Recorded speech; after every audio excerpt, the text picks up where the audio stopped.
back, folks, to another episode of Lando's Logic. We have got the move, folks, the move that we've all been waiting for, the move that pretty much kicked off the start of Roster Mania has now officially come full circle. Clayster has officially joined the New York Subliners as their current third, joins alongside Zuma and Mac Meltz. All right, so we don't know the current fourth. There are a lot of rumors, details on who could possibly be that.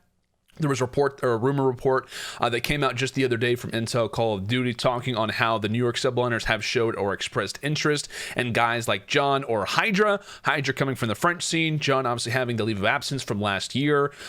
So again, massive move for the Subliners. I talked about it recently on Off the Break. You can feel free to check that episode out.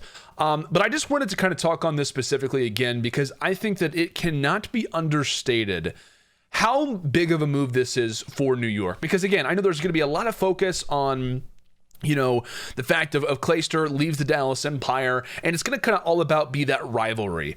That now Clayster's on a different team. And I feel like because of this, the association that Clayster has had, or rather the disassociation, if you really want to call it that he's had with different brands, it is kind of hard to distinguish Clayster from a specific team, right? Because when I think of Clay in a number of different teams, right? You can go back all the way to the beginning days when he was on teams like Complexity, or you can look at recent teams like FaZe, or obviously E United, Dallas Empire, and now here on the Subliners. There's a lot of teams that you can kind of associate with Clay, or even Optic Gaming back in the day. See, that wasn't even one that I thought of. So there's a lot of teams that he's obviously been a part of the years.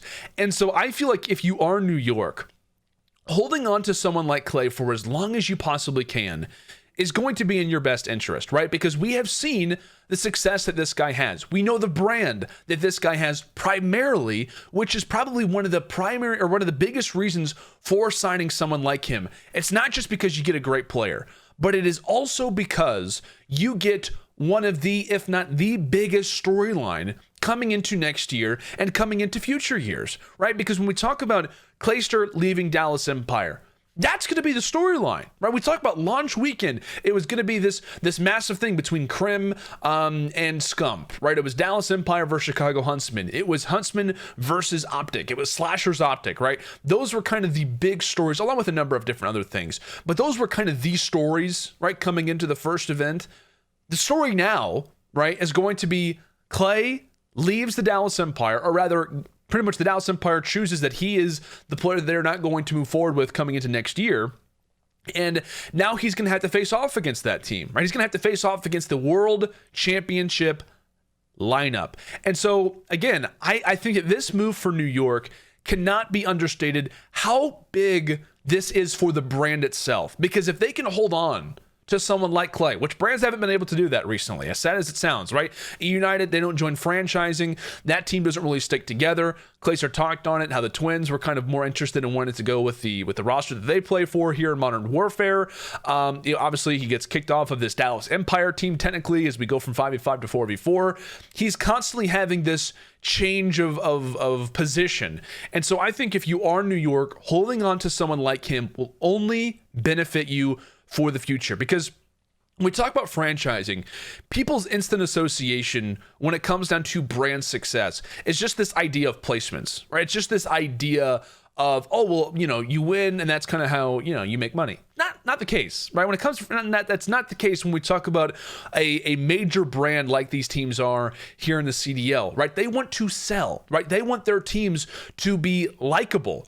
And so you have the guy, right, to be that person for you, right? You have the biggest storyline. You have one of the best players in Call of Duty esports history, a guy who's won back-to-back world championships, a guy who's only one of 3 players ever to win 3 world championships, one of 2 that's currently only active right now.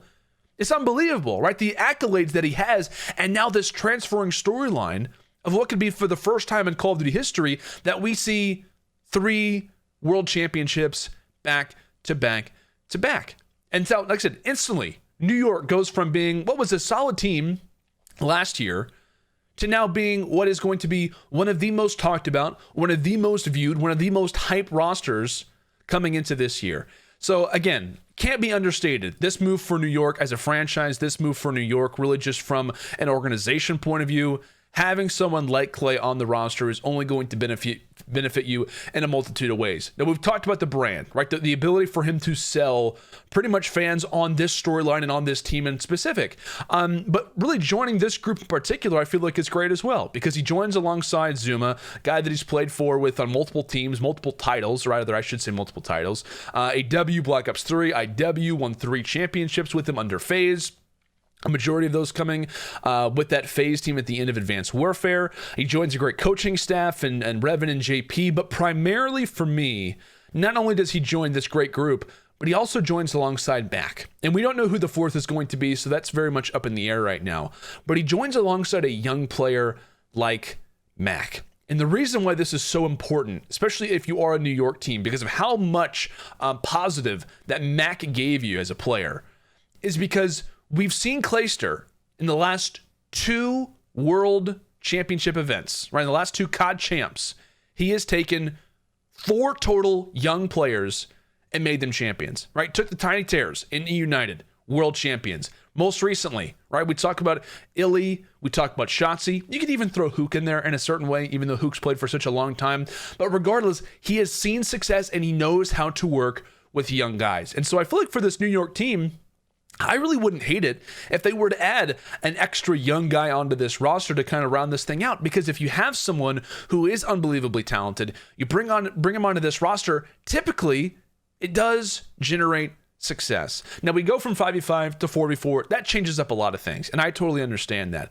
But at least from the recent track record of someone like Clayster, who is currently the oldest player in the league, right? And you talk about his ability to affect young players, it's working. And it's a system that has remained flawless up to this point when we talk about world championships. And so I think, again, if you are this New York team, you have a lot of different pieces to move around. They've talked about how Zuma and Mac are going to be the SMGs. There's rumors about flexes. It seemed like Pharaoh could possibly be joining this team from Florida.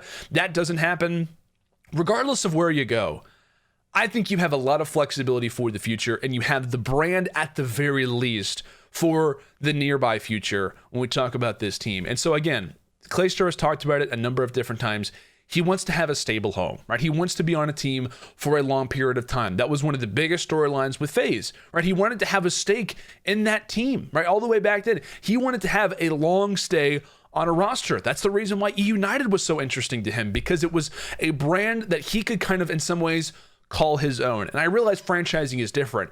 But again, if you can kind of create this brand alongside player loyalty that, you know, sports franchises have done for years, but kind of get this association with one player and one franchise, that is the ultimate goal. And I think that's exactly what New York has the ability to accomplish now with someone like Klay, who benefits this team, not just from a brand standpoint, but also from an in-game standpoint as well, which you can't really get better than that. It's the reason why I said he was the #1 free agent on the market this year, no question about it, was because of the intangibles. It was because of the tangibles. It's because of all the different things that he provides to the table, and because of the storyline coming into next year. So it can't be understated how much I like this move for New York, and how interested I am to kind of see this team begin to form coming into next year. Again, it's currently a team of 3. It's hard to really kind of talk about this team in comparison to the other ones that have been announced, but at the least, the 3 that you have right now, all very, very solid. It's just kind of a matter of rounding this team out in the right way, which I'm excited to see. But again, Klay to New York, the biggest move of the offseason is now complete. And again, only more interesting roster changes, roster mania news to come. Feel free, guys. Let me know in the comments what your thoughts are. And Clayster now here in New York, what this means kind of for the CDL, what this means for New York, and maybe who you think as well could be the 4th for this team. It is going to be an interesting time as roster mania only continues.